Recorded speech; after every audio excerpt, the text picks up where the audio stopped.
El arte de la guerra es un libro escrito por el general y estratega militar Sun Tzu hace aproximadamente 2500 años en la antigua China. Es un tratado sobre práctica militar y estrategia de guerra que se fundamenta en principios de la doctrina taoísta.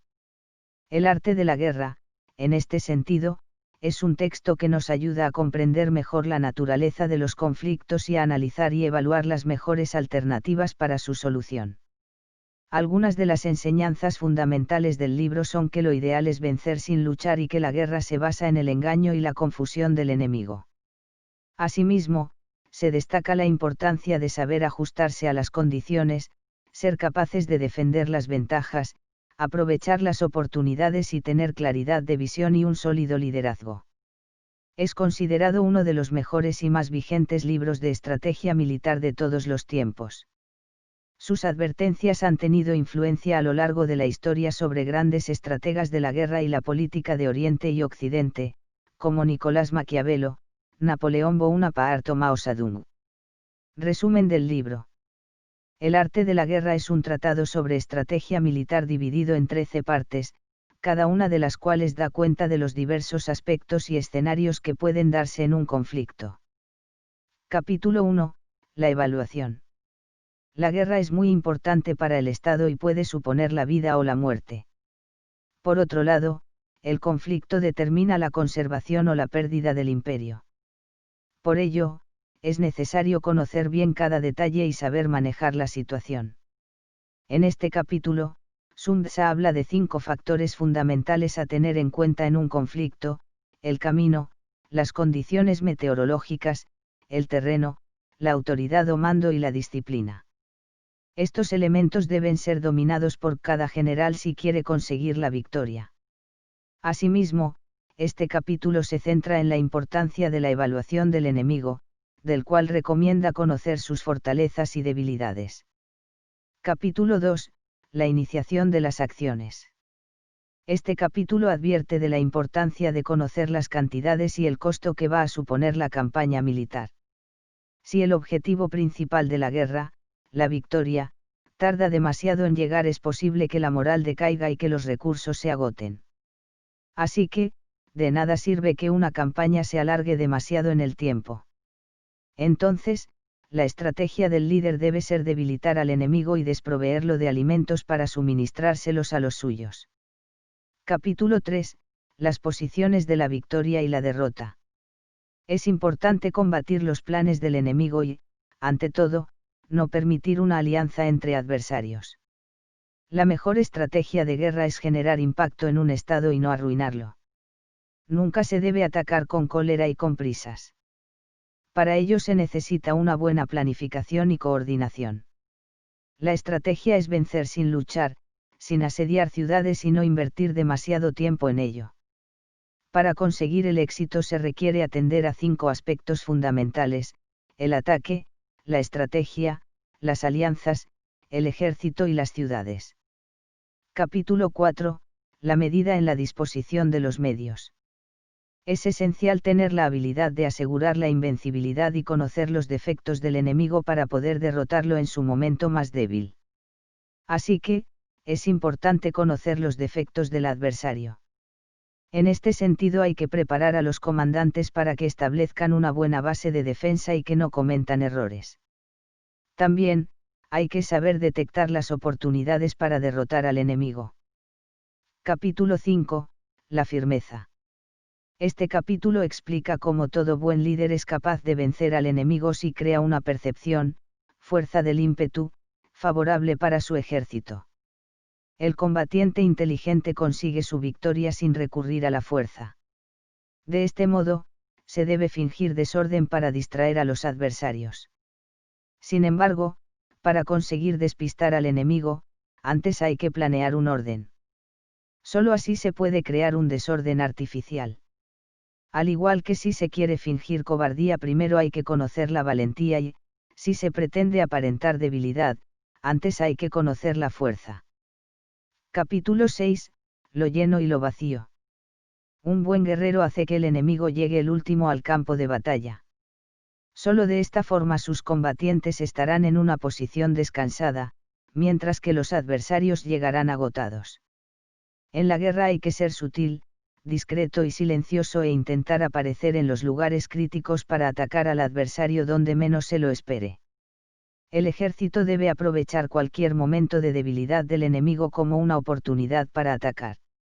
En una batalla solo será capaz de vencer aquel que tenga una aptitud favorable al cambio y pueda adaptarse al enemigo, ya que en un conflicto no hay circunstancias fijas y permanentes. Capítulo 7. El enfrentamiento directo e indirecto. En este capítulo explora el enfrentamiento directo, armado, e indirecto. Es importante evitar el conflicto armado, pero no siempre se puede conseguir. Por eso, cuando surge, es esencial saber controlar la situación de enfrentamiento. En una batalla es muy importante conocer las condiciones del terreno para poder maniobrar y luchar. El arte de la guerra también radica en ser capaz de movilizar enormes masas de hombres. Asimismo, una buena estrategia es distraer al enemigo para que no pueda conocer cuál es la situación real de tu ejército. Capítulo 8. Los 9 cambios. Es imprescindible que los generales conozcan las diferentes variables para aprovecharse del terreno y entender cómo manejar a su ejército. Un líder inteligente analiza de manera objetiva el beneficio y el daño. Si considera el beneficio, su opción se expande. Si examina el daño, sus problemas se resolverán. Asimismo, un buen general tiene que ser capaz de adaptarse a cualquier situación que se presente. El autor menciona 5 rasgos que son peligrosos en los generales. 1. Los que están dispuestos a morir, pueden perder la vida. 2. Los que quieren preservar la vida, pueden ser hechos prisioneros. 3. Los que son dados a los apasionamientos irracionales, pueden ser ridiculizados. 4. Los que son muy puritanos, pueden ser deshonrados. 5. Los que son compasivos, pueden ser tumbados. Capítulo 9. La distribución de los medios. Todas las maniobras militares son la consecuencia de planes y estrategias fijadas de antemano. A medida que el ejército se mueve por nuevos escenarios, es importante tener en cuenta las situaciones que se presentan y saber interpretar bien las intenciones de los adversarios. El autor también indica que si el enemigo se acerca con palabras humildes puede que esté tramando algo. Nunca hay que confiar en el adversario aunque proponga una tregua. Capítulo 10. La tipología. En este capítulo Sandsa menciona 6 maneras de ser derrotado, que se pueden producir si un general no está lo suficientemente preparado. No calibrar el número de fuerzas. La ausencia de un sistema claro de recompensas y castigos. Un entrenamiento insuficiente. La pasión irracional. La ineficiencia de la ley del orden. No seleccionar a los mejores soldados. Capítulo 11. Las 9 clases de terreno. Este capítulo se centra en la descripción de los diferentes tipos de terreno o situaciones que se pueden dar en una campaña militar y cómo salir ventajoso. Así, Sandsa distingue entre 9 tipos de terreno: de dispersión, ligero, enclave, de comunicación, de intersección, difícil, desfavorable, cercado y mortal. Capítulo 12. El arte de atacar por el fuego. Este capítulo explora el uso de las armas y los 5 tipos de ataques que hay mediante el fuego. Así el autor enumera que se puede quemar: personas, suministros, el equipo, almacenes, armas. También atiende a cómo debe usarse el fuego en los diferentes ataques. En la guerra no solo hay que saber atacar sino también cómo hacer para que no te ataquen. Asimismo, es importante actuar cuando se den las mejores condiciones, nunca se debe hacer por ira o provocar una guerra por cólera. Capítulo 13. Sobre la concordia y la discordia. El último capítulo del libro se centra en la importancia de espiar al enemigo para obtener información. El uso del espionaje hace a un gobernante brillante o a un general sabio. También, esta práctica es esencial durante las operaciones militares. Así, el autor distingue 5 tipos de espías: nativo, el interno, el doble agente, el liquidable y el flotante.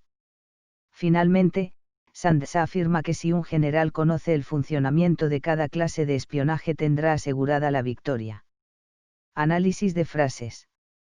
El libro de Sandsa esconde una profunda filosofía que sienta sus bases en el engaño como arma más poderosa para vencer en la guerra.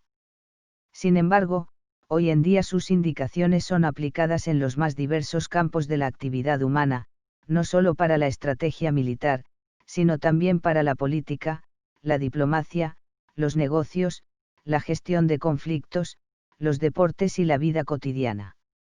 Descubramos, mediante el análisis de sus frases, porque la obra sigue siendo un manual clave para muchas disciplinas y algunos de sus mensajes más representativos. El arte del engaño. El arte de la guerra se basa en el engaño. Por lo tanto, cuando es capaz de atacar, ha de aparentar incapacidad, cuando las tropas se mueven, aparenta incapacidad. Esta frase contenida en el primer capítulo alude a que uno de los aspectos claves del arte de la guerra es manejar el arte del engaño. La estrategia militar supone engaño, trazar estratagemas que confundan al enemigo, que le dificulten prever la dirección de tus acciones. Mediante el engaño y la sorpresa se puede lograr vencer al enemigo. Vencer sin luchar. Los que consiguen que se rindan impotentes los ejércitos ajenos sin luchar son los mejores maestros del arte de la guerra. Esta enseñanza de Sandsa forma parte del tercer capítulo y se refiere a que la maestría suprema en el arte de la guerra consiste en vencer al enemigo sin luchar.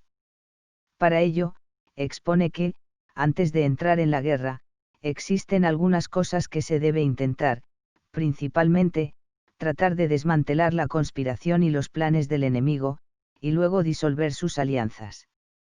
El siguiente paso sería, entonces, atacar al ejército. No obstante, se afirma que el verdadero maestro debe evitar la batalla, y debe tratar de vencer sin guerra. La clave es, pues, vencer con estrategia. Conócete a ti mismo y a tu enemigo. Si conoces a los demás y te conoces a ti mismo, ni en 100 batallas correrás peligro. Si no conoces a los demás, pero te conoces a ti mismo, perderás una batalla y ganarás otra. Si no conoces a los demás ni te conoces a ti mismo, correrás peligro en cada batalla. Con estas palabras Sandsa concluye el tercer capítulo. Con ellas se refiere a la importancia del general conocer sus ventajas y desventajas, sus fortalezas y debilidades, para así dominarlas, saber ocultarlas y sacar provecho de ellas. Además, el autor señala que es importante lograr conocer bien al enemigo en la misma medida para tener una idea clara de cómo vencerlo. El desconocimiento de uno de estos aspectos supone dejar a la suerte el resultado de cada batalla. La planificación de la estrategia. Un ejército victorioso gana primero y entabla la batalla después, un ejército derrotado lucha primero e intenta obtener la victoria después. Contenido en el capítulo 4. Este enunciado alude a que la batalla debe ser consecuencia de la organización y la estrategia. Quienes carecen de este tipo de planificación están condenados a la derrota. Es una frase que habla, pues, de la importancia de los cálculos estratégicos en la guerra y de los peligros de la impulsividad. La posición y la organización. Los buenos guerreros hacen que los adversarios vengan a ellos, y de ningún modo se dejan atraer fuera de la fortaleza. Esta frase, al inicio del capítulo 6, refiere varios factores fundamentales en relación con el posicionamiento estratégico en el campo de batalla. En primer lugar, alude a la importancia de mantener una posición ventajosa cuando sea conquistado. En segundo lugar, de esta afirmación se infiere otro aspecto clave en la guerra: ahorrar energías y evitar el cansancio mientras que logras que tu enemigo gaste energías desplazándose y vaya agotando sus fuerzas. El liderazgo. Cuando las órdenes son razonables, justas, sencillas, claras y consecuentes, existe una satisfacción recíproca entre el líder y el grupo. En esta sentencia del capítulo 9, Sandsa habla de la importancia del liderazgo para la victoria. Por un lado, un liderazgo basado en la justicia permite que el general se gane la confianza de sus soldados y tenga su voluntad y su buena fe para conducirlos. Sin embargo, un liderazgo contrario a la justicia solo ocasionaría rebeldía, desconfianza y falta de disciplina, lo cual es sumamente perjudicial en el orden militar cuando se afronta una batalla.